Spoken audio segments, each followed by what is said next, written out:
Hello and welcome to educational success.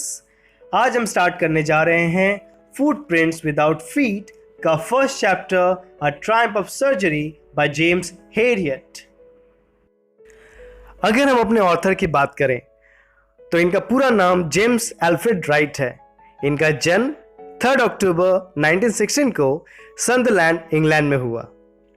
ये एक British wait surgeon रह चुके हैं और साथ ही बहुत ही अच्छे ऑथर यानी कि राइटर। जेम्स की पहली book if only they could talk publish हुई 1969 में और ये बेस्ड थी इनकी life experience as a vet surgeon पे। इसके बाद इन्होंने बहुत सारी बुक्स लिखी और वो सारी की सारी बेस्ड थी इनकी लाइफ एक्सपीरियंसेस पे। हमारा आज का जो चैप्टर है द ट्रायम्फ ऑफ सर्जरी, ये भी बेस्ड है इनकी लाइफ एक्सपीरियंस पे। यहां पे द ट्रायम्फ का मतलब है विक्ट्री यानी कि जीत, और जीत किसकी? सर्जरी की। यह कहानी है एक डॉग की जिसका नाम है ट्रिकी, जो काफी बीमार है, सुस्त है और काफी मोटा हो चुका है ओवरफीडिंग के कारण। इस कहानी में एक और कैरेक्टर है जो है मिसेस पम्फ्री। ये ट्रिकी की मिस्ट्रेस है यानी कि मालकिन। और तीसरे कैरेक्टर हैं हमारे ऑथर जेम्स हेरियट। ऑथर ये कहानी स्टार्ट करते हैं ट्रिकी के बारे में अपनी चिंता बताते हुए। वो कहते हैं कि उन्होंने ट्रिकी और उसकी मिस्ट्रेस मिसेस पम्फ्री को स्ट्रीट में देखा। देखते साथ ही वो अपनी गाड़ी को रोके क्योंकि ट्रिकी का अपीयरेंस बहुत ही शॉकिंग था। वो काफ़ी मोटा हो चुका था और वो एक सॉसेज की तरह फूल चुका था। ऐसा लगता था मानो सॉसेज के चारों कॉर्नर पे पैर लगा दिए गए हों।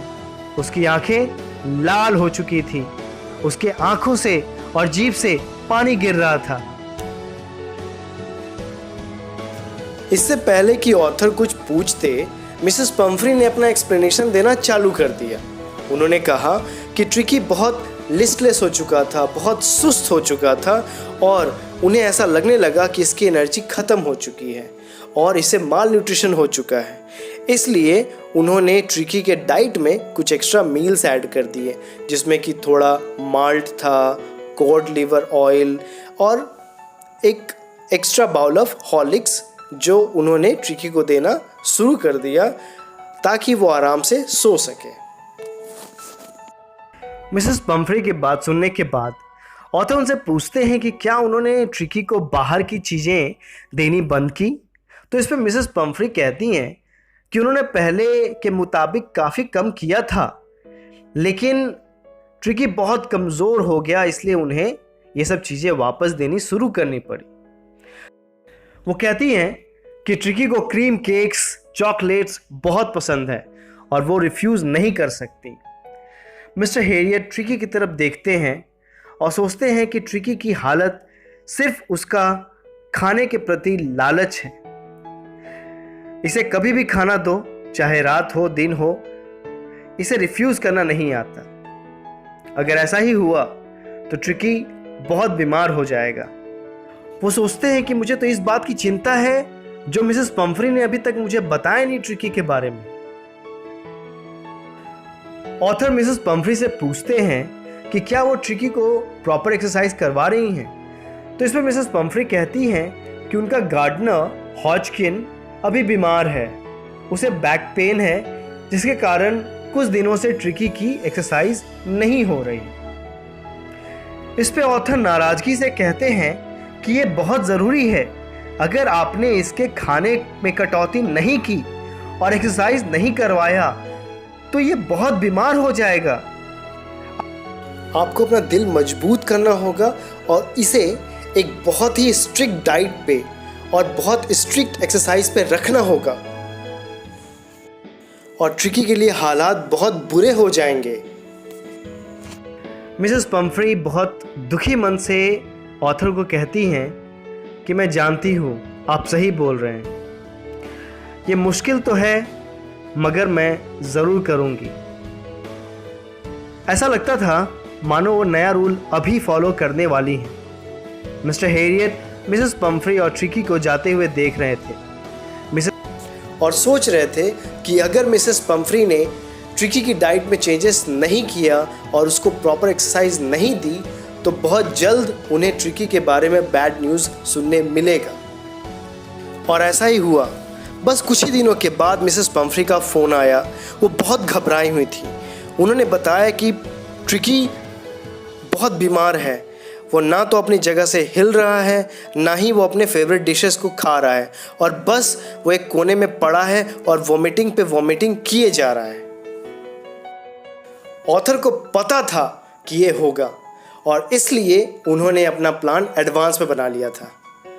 वो मिसेस पंफ्री के पास जाते हैं और उनसे कहते हैं कि ट्रिकी बहुत बीमार है और अगर ट्रिकी को बचाना है तो उसे हमें हॉस्पिटलाइज करना होगा कम से कम 15 दिनों के लिए।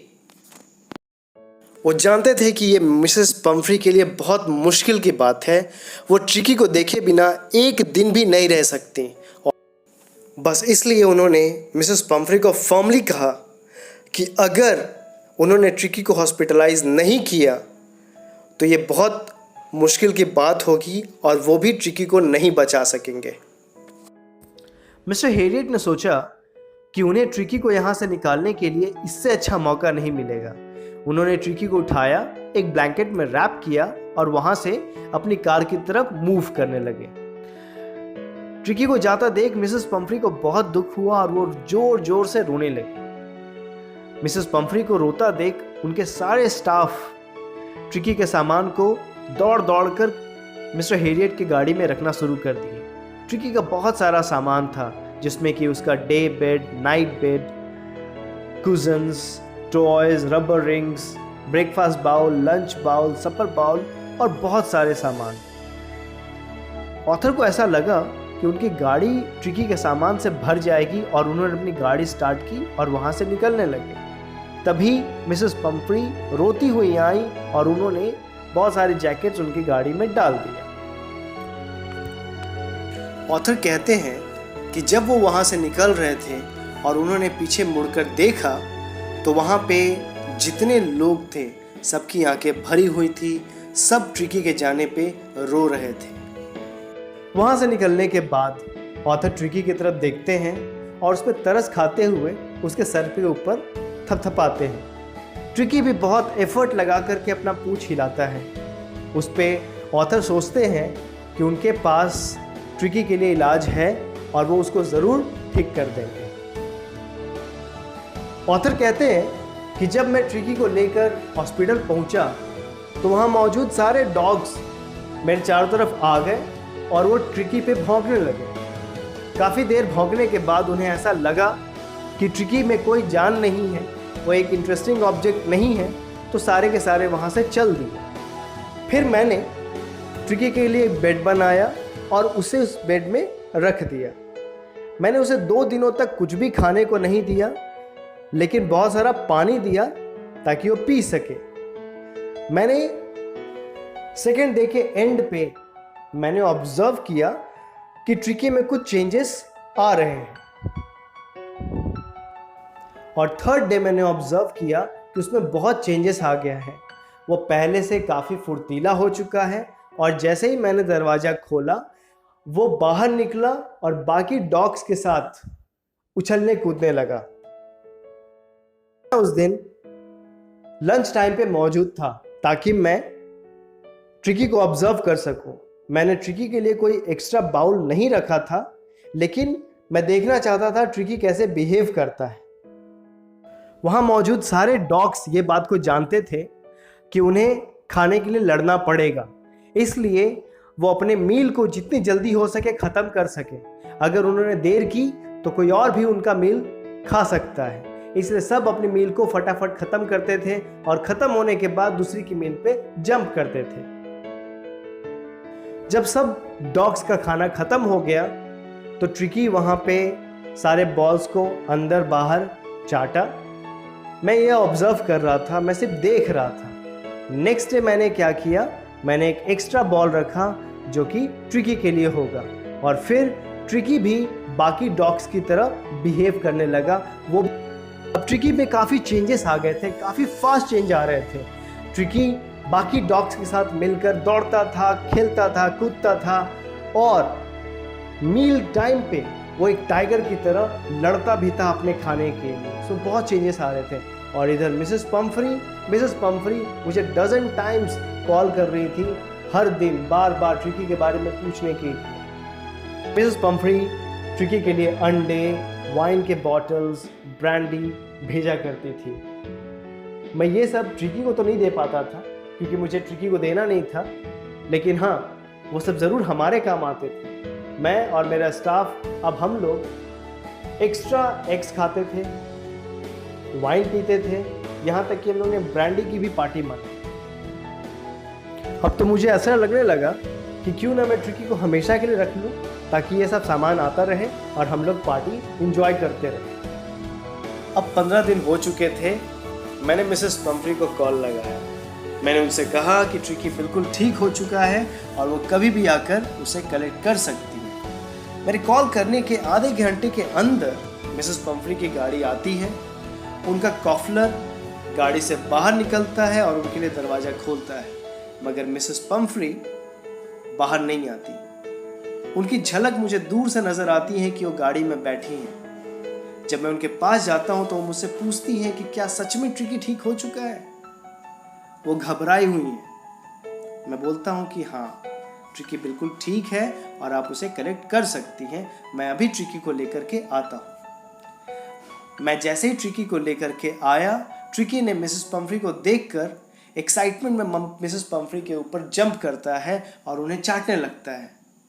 मिसेस पंफ्री उसकी एनर्जी देखकर बहुत खुश हो जाती हैं और उनकी आंखों से आंसू बहने लगते हैं। फिर मैं मिसेस पंफ्री और उनके डॉग को उसके साथ में छोड़ देता हूं और मैं और उनका कॉफलर हम लोग चले जाते हैं और ट्रिकी का सामान को उसकी गाड़ी में रख देते हैं। अब मिसेस पंफ्री जाने लगती हैं और जाते जाते उन्होंने मुझसे कहा कि मिस्टर हैरियत, मैं आपका ये एहसान कभी नहीं भूल सकता।